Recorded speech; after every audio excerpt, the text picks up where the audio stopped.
Like کریں، subscribe کریں، bell icon کو دبائیں تاکہ ہماری ویڈیو سب سے پہلے آپ کے پاس پہنچ سکے۔ کہ تفسیر رازی میں امام فخر الدین رازی رحمت اللہ تعالی علیہ نے متکبرین سے متعلق جو تفسیر بیان فرمائی تو فرماتے وَهَذَا الْوَعِيدُ يَتَنَاوَلُ كُلَّ الْمُتَكَبِّرِينَ، یہ وعید اللہ تعالیٰ کا مغروروں کو پسند نہ فرمانا ہر قسم کے متکبرین کے لیے، جیسا کہ میں نے عرض کیا، علم کے اعتبار سے، عمل کے اعتبار سے، پیسے کے اعتبار سے، ہر اعتبار سے۔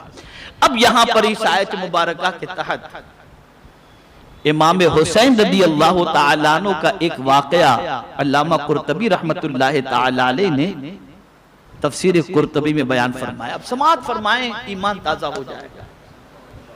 یوں ہی شہید ہونے کے باوجود امام حسین کا چرچا اتنے صدیوں سے نہیں ہو رہا، سنیے آپ۔ ایک مرتبہ حضرت امام حسین رضی اللہ تعالیٰ عنہ چند مسکینوں کے پاس سے گزرے۔ مسکین آپ سمجھتے ہیں جو بیچارے باہر کھڑے رہ کر کھاتے پیتے ہوتے ہیں نا، غریب لوگ۔ کبھی ایسا بھی ہوتا ہوگا کہ آپ کہیں درگاہ شریف وغیرہ پر جائیں تو بیچارے فقیر لوگ بیٹھ کر کے کھاتے ہوتے ہیں، ایسا آپ دیکھتے ہوں گے۔ تو ایسے کھانے والوں کے پاس سے امام حسین کا گزر ہوا، وہ لوگ کچھ کھا رہے تھے۔ انہوں نے امام عالی مقام علی جدہ وعلیہ السلام کو دیکھ کر کے عرض کی، اے ابو عبداللہ آپ بھی تناول فرمائیں، آپ بھی تناول فرمائیں۔ اب آپ سوچئے، نوجوانان جنت کے سردار سے کہا جا رہا ہے، نواسے رسول سے کہا جا رہا ہے کہ آپ بھی آ جائیں ہمارے ساتھ تناول فرمائیں۔ امام حسین رضی اللہ تعالیٰ عنہ اپنی سواری سے اتر کر ان کے ساتھ بیٹھ گئے ان کے ساتھ، اور فرمایا، اب جو فرمایا وہ سنیے۔ فرماتے ہیں قرآن کہتا ہے انہو لا یحب المستکبرین، کہ بے شک اللہ عز و جل متکبرین کو پسند نہیں فرماتا۔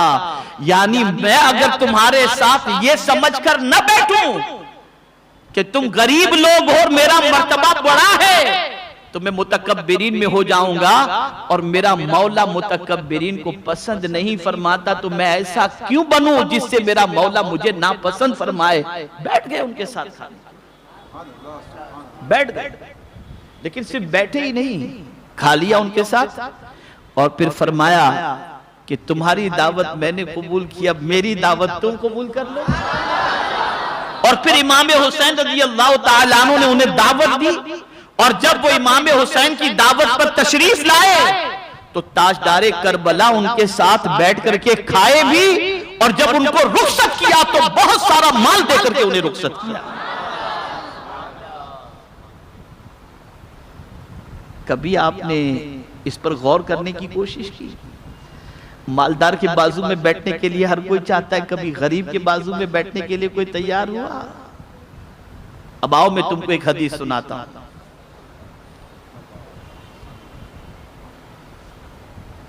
آقا کریم صلی اللہ علیہ وسلم کو اگر پانا ہے تو حضور کہاں ملیں گے؟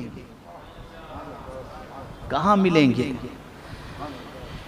میرے آقا صلی اللہ علیہ وسلم نے ارشاد فرمایا کہ مجھے تلاش کرنا ہو تو غریبوں میں تلاش کرو، غریبوں میں تلاش کرو۔ تو اے رسول گرامی وقار صلی اللہ تعالی علیہ وسلم کے دیوانوں، کبھی بھی مانگنے والوں کو، غریبوں کو، فقیروں کو حقیر نہ سمجھنا کہ یہ لینے والے ہیں اور ہم دینے والے ہیں۔ سن لو، حضور فرماتے ہیں تمہیں جو روزی ملتی ہے یہ میری امت کے کمزوروں کی وجہ سے ہی ملا کرتی ہے، غریبوں کی وجہ سے روزی ملتی ہے۔ بھئی آپ دیکھیں نا، ایک غریب کو 1 روپیہ آپ نے دے دیا، اس نے قبول کر لیا، اس کے عوض میں مولا نے آپ کو 10 عطا فرما دیا، ملی نا غریب کی وجہ سے روزی۔ آپ زکوٰۃ نکالتے ہو، آپ کا کروڑوں روپیہ زکوٰۃ غریب اگر وصول کر لیتا ہے تو محفوظ قلعے کے اندر آپ کا سارا پیسہ اس زکوٰۃ نکالنے کی وجہ سے ہو جاتا ہے۔ تو غریب کو زکوٰۃ دے کر آپ کا مال آپ نے محفوظ کر لیا، محفوظ کر لیا۔ کبھی کسی غریب کو، کسی پھٹے پرانے کپڑے میں لباس میں رہنے والے کو حقیر مت سمجھنا، بلکہ مجھے حضور کی ایک حدیث یاد آ رہی ہے۔ آقا کریم صلی اللہ علیہ وسلم فرماتے ہیں بہت سے بکھرے ہوئے بال اور گرد آلود چہرے والے ایسے ہیں کہ اگر خدا کی بارگاہ میں کوئی قسم کھا لے تو خدا ان کی قسم پوری کر دیتا۔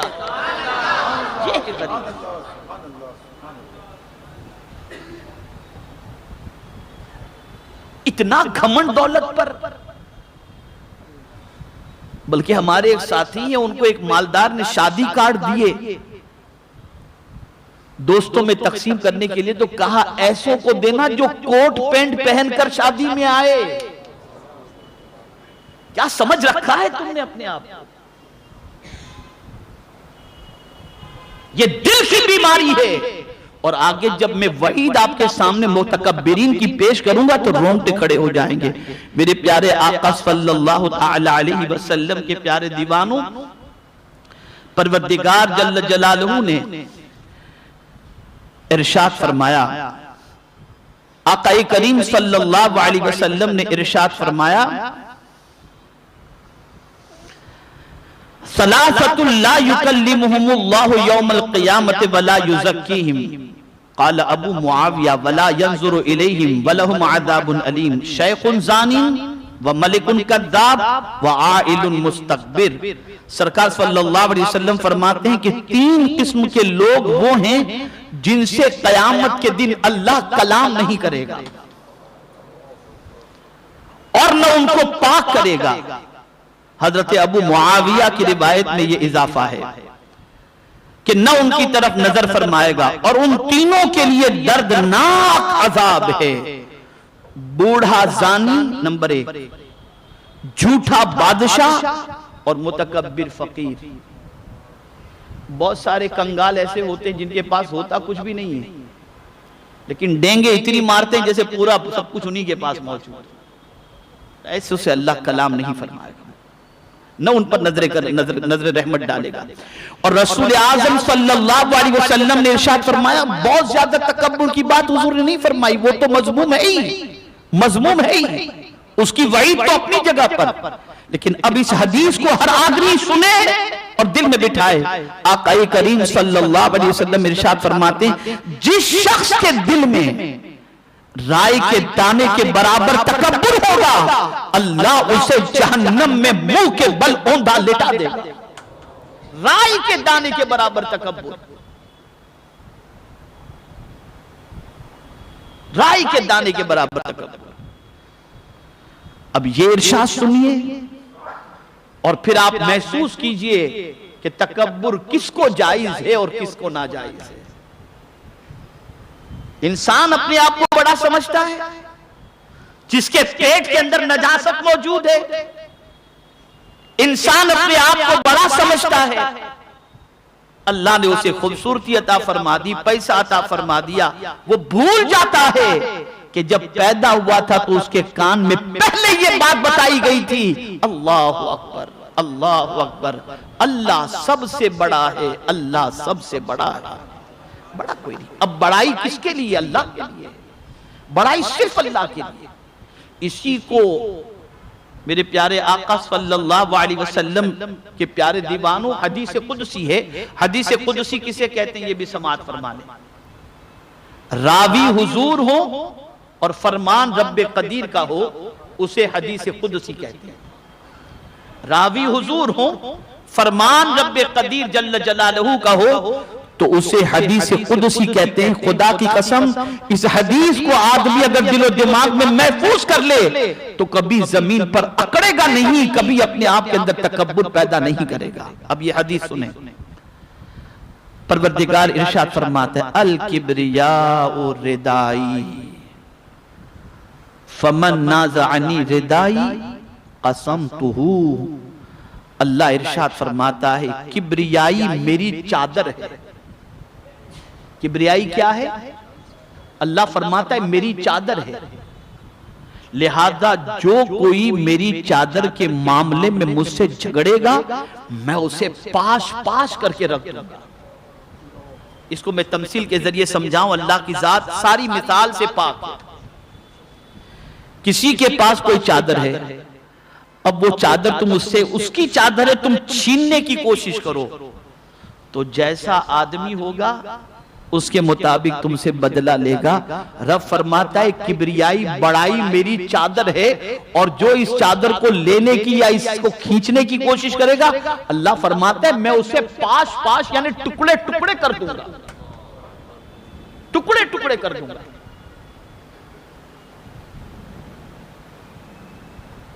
تو تکبر بہت ہی مذموم اور بہت ہی بری چیز ہے۔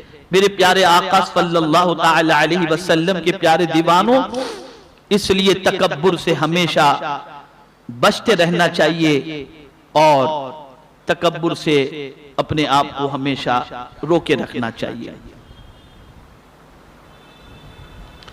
اسی لیے فرمایا گیا، آقا کریم صلی اللہ تعالی علیہ وسلم نے ارشاد فرمایا کہ متکبر جو ہوگا، تکبر کرنے والا جو ہوگا، اس کا حشر کس کے ساتھ ہوگا؟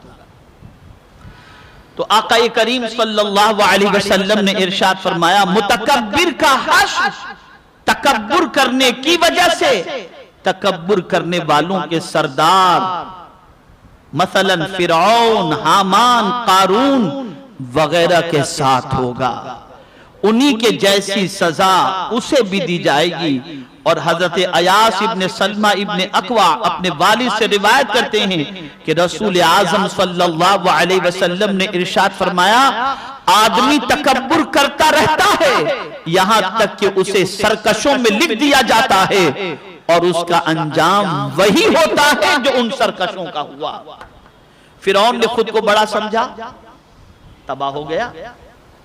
قارون نے خود کو بڑا سمجھا، ہلاک ہو گیا۔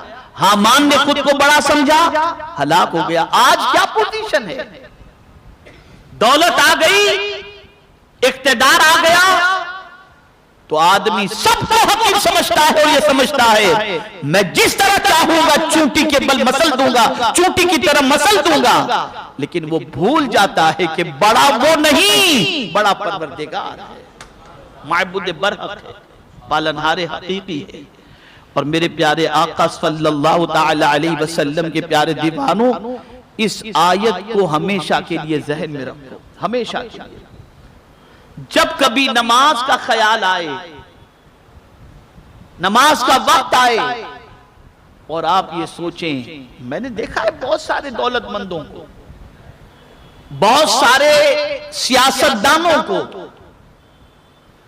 بہت سارے ایجوکیٹڈ کو کہ نماز کا وقت ہوتا ہے تو سچویشن یہ ہوتی ہے کہ سرمایہ دار نماز کے لیے تیار نہیں ہوتا، ہم مصلی بچھوا دے گا اپنے لیے، مولانا آپ پڑھ لیں ادھر، اپنے آدمی سے کہہ دے گا ذرا حضرت کے لیے مصلی بچھا دو، خود اپنی کرسی سے نماز کے لیے نہیں اٹھے گا۔ سیاستدان سوچے گا کہ میں نماز اگر پڑھوں گا تو پتہ نہیں میری پارٹی کیا میرے بارے میں گمان کرے، اور ایجوکیٹڈ یہ سوچتا ہے کہ میرے جیسا پڑھا لکھا آدمی بھی نماز پڑھے۔ تو ایسے لوگ کان کھول کر کے سن لیں کہ ان کے لیے میرے کریم کی طرف سے وعید کیا ہے۔ میرا مولا فرماتا ہے ان الذین یستکبرون عن عبادتی سیدخلون جہنم داخرین۔ اللہ ارشاد فرماتا ہے، اللہ اکبر، پروردگار جل جلالہ ارشاد فرماتا ہے کہ بے شک وہ لوگ جنہوں نے تکبر کیا، کس بات پر تکبر کیا؟ کہ ہم اللہ کی بندگی کے سلسلے میں انہوں نے تکبر کیا، تو اللہ فرماتا ہے سیدخلون جہنم داخل، بے شک وہ جو میری عبادت سے اونچے کھینچتے ہیں۔